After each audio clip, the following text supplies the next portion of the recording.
धन्यवाद स्पीकर साहिबा।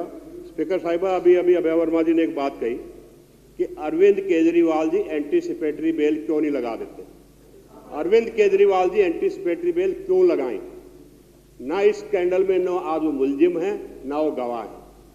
बात सुनो, अब बात सुनो, अबे सुन लो, अब सुन लो, अब सुन लीजिए, अरे सुन लीजिए। ये अच्छी बात नहीं है अभय वर्मा जी, ये अच्छी बात नहीं। मैं नहीं बोला ना आपके, नहीं है, बिल्कुल तरीका ठीक नहीं है, बिल्कुल तरीका ठीक नहीं है। बैठिए। जून साहब, आप किसी का नाम नहीं लेंगे, आप बात करिए यहाँ पर चेयर से। मैडम, एंटीसिपेटरी बेल कब लगती है? जब 41 सीआरपीसी का किसी को नोटिस दिया जाता है एज ए सस्पेक्ट, तब लगती है। अभी तक अरविंद केजरीवाल की बात यह अजय दत्त जी। दूसरी बात, अभी हमारे एक साथी ने कहा कि हमारे प्रधानमंत्री ग्लोबली एक्सेप्टेड नेता है और उन्होंने देश की गरिमा दुनिया में बढ़ा दिया। पिछले ही महीने इंटरपोल ने मेहुल चौकसी का रेड कॉर्नर वारंट कैंसिल कर दिया। कहां थे ग्लोबल नेता? कहां थे ये ग्लोबल नेता उस टाइम? सुनिए, पिछले महीने भारतीय दूतावास पर इंग्लैंड में, लंदन में अटैक किया गया। कहां थे ये नेता? आज इंग्लैंड का प्रधानमंत्री भारतीय मूल का है, सुनक।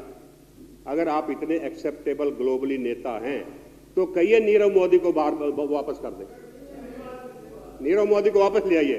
इसके अलावा कनाडा में अटैक होता है, फ्रांस में अटैक होता है, तो कहां है ग्लोबली एक्सेप्टेंस? कहीं नहीं है, सिर्फ ड्रामा है, दिखावा है। अब मैडम, मैं असली मुद्दे पे आता हूं, ईडी और सीबीआई का मिसयूज। कल मुख्यमंत्री जी को बुलाया, 160 का नोटिस दिया सीआरपीसी का और उनको 10 घंटे बिठाए रखा। क्वेश्चन कितने पूछे? 56 क्वेश्चन। 56 क्वेश्चन में अपनी ईगो सेटिस्फाई, मैं सीबीआई को नहीं कह रहा हूं, उनके जो आका हैं भारतीय जनता पार्टी और जो ऊपर के नेता है प्रधानमंत्री, गृह मंत्री, अपनी ईगो सेटिस्फाई करने के लिए, अपनी ताकत दिखाने के लिए जनता में यह भ्रम फैला गया कि देखो हमने दिल्ली के मुख्यमंत्री को 10 घंटे कन्फाइन किया, उनको डिटेन किया, बिठाए रखा। 56 क्वेश्चन 10 घंटे में नहीं पूछे जाते। यह तो बड़प्पन है माननीय मुख्यमंत्री जी का कि बाहर आके उन्होंने कहा कि बड़े कंड्यूसिव एटमॉस्फेयर में पूछताछ हुई और सीबीआई के ऑफिशियल्स का बिहेवियर भी ठीक था। लेकिन करने वाले ऊपर हैं, उन्होंने यह दिखाने की कोशिश की कि आज हम आपको 10 घंटे बिता सकते हैं और ऐसे ही झूठे हम आपको कहीं फंसा सकते हैं जैसे आपके पहले 2 मंत्रियों को फंसाया। अब मैडम, मैं नेक्स्ट क्वेश्चन पे आता हूं। 14 फोन का जिक्र आया सीजर मीमो में कि जी 5 तो ईडी के पास है और 9 फोन जो है इन्होंने डिस्ट्रॉय कर दिए, जबकि 9 फोन सारे वर्किंग ऑर्डर में चल रहे हैं। तो कौन सा फोन डिस्ट्रॉय हुआ? कल इनके एक प्रवक्ता टीवी डिबेट में कह रहे थे नहीं जी 4 फोन है, 1 दिया, 3 अभी भी नहीं दिया, वो डिस्ट्रॉय कर दिया।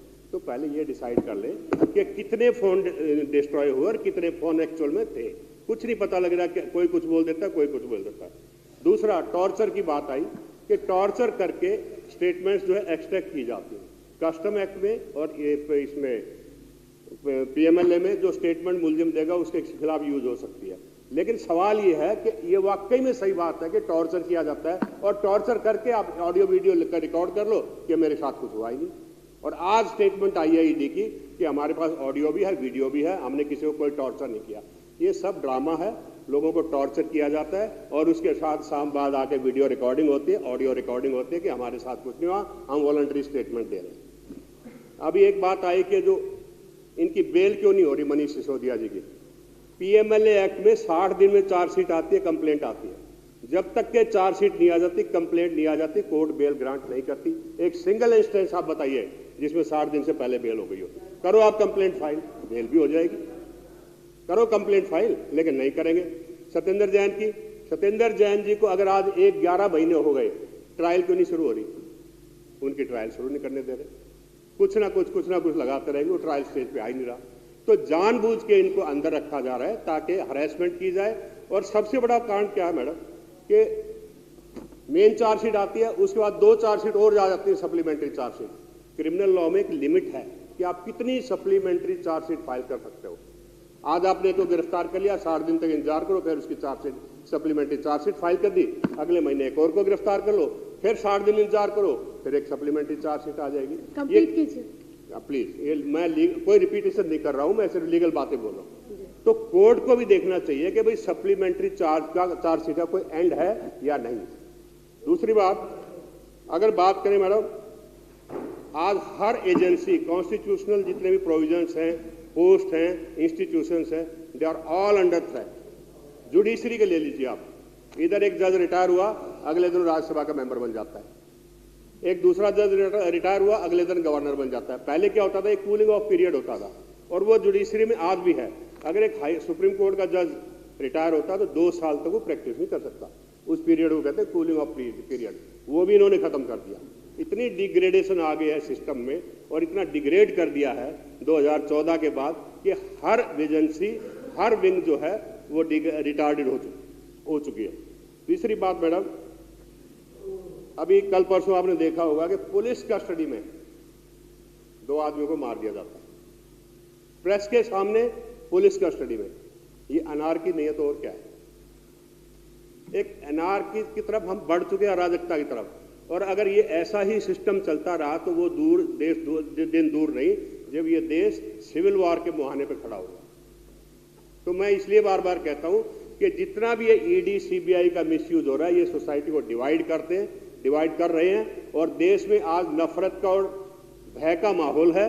इससे किसी का भला होने वाला नहीं है। आज ये जो मर्जी करें, कल इनको भी भुगतना पड़ेगा, यही जिम्मेवारी लेनी पड़ेगी इनको कि इनकी वजह से, इनकी पॉलिसी की वजह से देश आज वहां पहुंच गया। तो मैं ज्यादा समय नहीं ले रहा हूं, मैं ये कहूंगा कि ईडी सीबीआई का जो मिसयूज ये बंद करें। एक इंस्टेंस और दूंगा छोटा सा, यूपी में एक पॉलिटिकल अपोनेंट को यूएपीए में एनआईए ने बंद कर दिया, सुप्रीम कोर्ट ने जाते उसको सेटिसाइड कर दिया। तो ये एनआईए, सीबीआई, ईडी, इसका दुरुपयोग बंद कीजिए। मन की बात करते हैं मोदी जी, इस बार उनको कहिएगा कि एक तो जवाब दे दे अडानी इशू पे, और एक जवाब दे दे ये मेहुल चौकसी इशू पे कि ये रेड कॉर्नर वारंट कैसे खत्म हो गया। बहुत बहुत धन्यवाद।